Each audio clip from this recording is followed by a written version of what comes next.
کی صحیح مسلم میں حدیث ہے، لا تحقرن من المعروف شیئا ولو ان تلقى اخاک بوجہ طلق، کسی چھوٹی نیکی کو بھی کبھی معمولی مت سمجھو، چاہے اپنے بھائی سے مسکراہٹ کے ساتھ ملنا ہی کیوں نہ ہو۔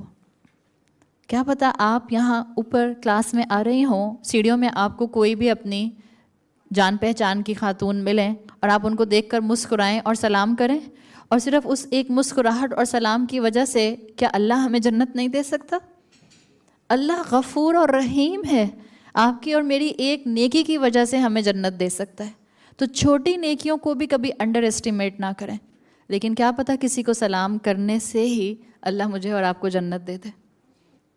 تو چھوٹی نیکیوں کو اہمیت دینا، احسان کے لیے کوئی بڑے بڑے کام کرنے کی ضرورت نہیں ہے، آپ کا چھوٹا سا عمل بھی اللہ کی نظر میں آپ کو محسن بنا سکتا ہے۔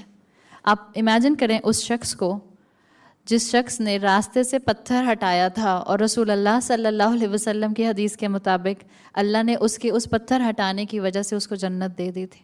آپ کا کیا خیال ہے؟ اس شخص نے پہلے سوچا ہوگا چلو پتھر ہٹاتا ہوں، رسول اللہ کو پسند آئے گا، پھر سب صحابہ کو بتائیں گے، اس کے بعد پھر مجھے جنت کی بشارت مل جائے گی، اور پھر رہتی دنیا تک جتنے بھی مسلمان ہوں گے وہ میرا نام لیں گے۔ اتنا کچھ سوچا تھا پتھر ہٹانے والے نے؟ معمولی نیکی کو بھی معمولی نہیں سمجھیں۔ اگر مجھے اور آپ کو اپنے دلوں کو نفاق سے پاک کرنا ہے تو ان چھوٹی چیزوں کو بھی اہمیت دینے کی ضرورت ہے۔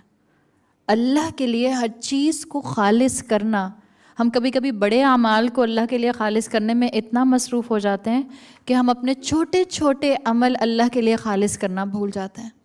محسن بنو، انفاق کرو اللہ کے راستے میں، صرف اللہ کی رضا کے لیے، اور احسان کا کردار جس کا ہو جاتا ہے وہ لوگوں کو دینے والا ہوتا ہے، وہ گیونگ اینڈ پر ہوتا ہے، ریسیونگ اینڈ پر نہیں ہوتا۔